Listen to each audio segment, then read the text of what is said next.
Olá, pessoal, bem-vindos a mais uma análise detalhada. Sabe, a gente tem essa mania de imaginar o trato gastrointestinal como, sei lá, só um tubo por onde a comida passa, né? Mas não é bem assim. Quando a gente mergulha de verdade na fisiologia humana, fica muito claro que essa estrutura é uma máquina super inteligente. É quase como se fosse uma fábrica mesmo, uma fábrica química e mecânica absurdamente complexa, cheia de camadas de controle que operam nos bastidores o tempo todo. Então, vamos direto ao ponto. Por que será que aquele evento super estressante acaba com a fome na hora? Ou por que puxar ferro logo depois de um almoço pesado é uma péssima ideia? Bom, essas coisas do dia a dia escondem uma engenharia incrível do nosso corpo. Não é só um desconforto passageiro, não. É um redirecionamento brutal de recursos e sinais neurológicos rolando ali de forma totalmente autônoma. E para entender como o estresse e o cansaço afetam o que a gente come, a gente precisa olhar bem de perto para as engrenagens dessa fábrica. E o nosso roteiro de hoje vai passar exatamente por 5 pontos fundamentais. Primeiro, os movimentos gastrointestinais básicos. Depois, o sistema nervoso entérico, seguido pelo controle pelo sistema nervoso autônomo. Aí vamos ver o controle da motilidade por segmento e, por fim, a circulação esplâncnica. Certo, começando pela seção 1, movimentos gastrointestinais básicos. Entrando direto no chão de fábrica da nossa digestão, a gente precisa entender como a matéria-prima é fisicamente movida e misturada. Olha, não é um fluxo passivo de jeito nenhum. É uma linha de montagem incrivelmente bem coordenada. A grande estrela desse movimento é o peristaltismo. Para isso acontecer, a musculatura lisa do nosso trato digestivo trabalha como uma coisa só, o que a gente chama de sincício. Ou seja, as fibras estão tão conectadas que, quando rola um sinal elétrico, ele se espalha para todas as direções. E quem dita esse ritmo são as ondas lentas, atuando como um marca-passo natural. Elas não causam a contração por si só, mas preparam o terreno para os verdadeiros gatilhos, que são os potenciais em espículas. É espetacular imaginar isso em ação. O intestino forma um anel constritivo um pouquinho atrás do bolo alimentar. É literalmente como espremer um tubo de pasta de dente. A contração aperta a passagem enquanto a parte logo à frente relaxa. Aí, esse anel vai descendo aos poucos, empurrando a comida de forma progressiva e garantindo que tudo se misture perfeitamente com as secreções digestivas. Avançando para a seção 2, o sistema nervoso entérico, a nossa gestão local. Mas afinal, quem é o gerente de toda essa maquinaria pesada? Saindo um pouco da parte mecânica, a gente entra num circuito de controle que fica embutido nas próprias paredes do intestino. Agora, prestem atenção nesse número impressionante: 100 milhões. Esse é o número aproximado de neurônios morando aí no nosso sistema nervoso entérico.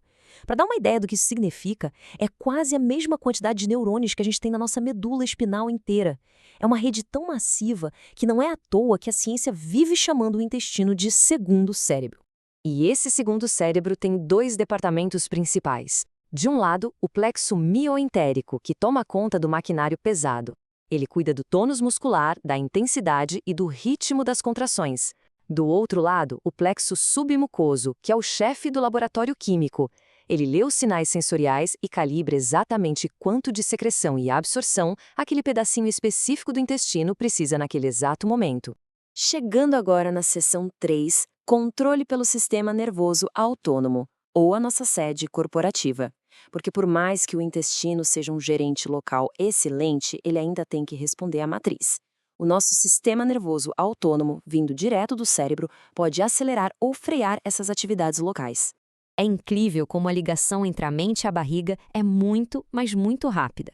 Só de pensar naquele prato favorito ou sentir o cheirinho vindo da cozinha, a sede corporativa já manda avisar a fábrica lá embaixo através de reflexos parasimpáticos. É por isso que a boca enche de água e o estômago já começa a se preparar bem antes da primeira mordida. A digestão começa literalmente no cérebro. O detalhe fascinante dessa dinâmica é o duelo de comandos. O sistema parasimpático, usando a acetilcolina, é o pé no acelerador, estimulando a digestão com força total. Já o sistema simpático, que atua usando a norepinefrina, lá das vértebras T5 a L2, é o nosso freio de mão de emergência. Se rolar um baita estresse, medo ou um esforço físico extremo, ele puxa esse freio e quase paralisa os movimentos intestinais na hora. Vamos para a seção 4, controle da motilidade por segmento. Agora que a gente entende quem manda e quem obedece, vamos dar um giro por essa linha de produção porque os movimentos são completamente diferentes, dependendo da região por onde a comida passa. Lá no intestino delgado, a ideia é ter um fluxo bem suave e contínuo, avançando metódica e lentamente, cerca de 1 cm por minuto. Mas, quando a coisa chega no intestino grosso, a mecânica dá uma guinada brusca com as famosas austrações. O intestino forma essas espécies de sacos, ou bolsas, contraindo de vários lados. O objetivo aqui não é correr para frente, mas sim espremer bem o material contra as paredes para absorver o máximo de líquidos vitais possível.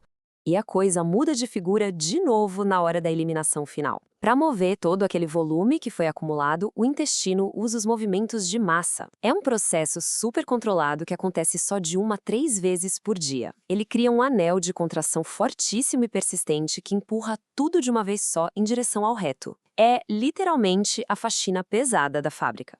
O que nos leva à nossa quinta e última seção, a circulação esplâncnica. Nenhuma indústria gigante sobrevive sem uma logística de suprimentos de ponta. E no nosso corpo, essa logística é a circulação esplâncnica, a rede de vasos sanguíneos que não apenas nutre os tecidos, mas é a rodovia por onde saem os produtos finais da nossa digestão. A rota que esse sangue faz é uma verdadeira obra de arte da biologia em termos de segurança e eficiência. O sangue cheio de nutrientes sai do intestino, do baço e do pâncreas, mas não vai direto para o coração. Ele pega um desvio obrigatório pela veia porta direto para o fígado. Lá nos sinusoides hepáticos, um exército de células de defesa atua como seguranças, filtrando bactérias e processando os nutrientes com a máxima segurança antes de liberar o fluxo para o resto do corpo. E aqui está o pulo do gato, o tamanho gigantesco dessa demanda.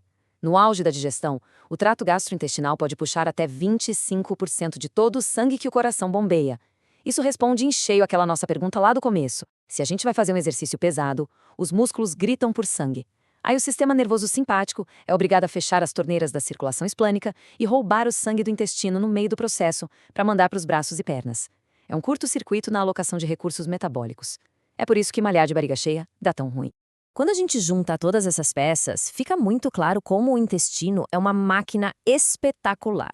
Existe uma sincronia absurdamente perfeita, desde as células musculares pulsando juntas, passando pelos 100 milhões de neurônios da gestão local, recebendo as ordens de acelerar ou frear lá da sede no cérebro, até essa dança milimétrica do fluxo de sangue. E isso nos deixa com uma reflexão fascinante para encerrar a nossa análise. Se o intestino é realmente esse segundo cérebro, totalmente conectado às nossas reações de estresse, até que ponto as nossas emoções do dia a dia estão controlando a nossa saúde nutricional? Pensem bem, não é só sobre o que tem no prato, é sobre como o nosso estado mental e o nosso estresse estão literalmente regulando a capacidade química do corpo de tirar e utilizar a energia da comida. É uma engenharia complexa e impressionante. Fica a reflexão.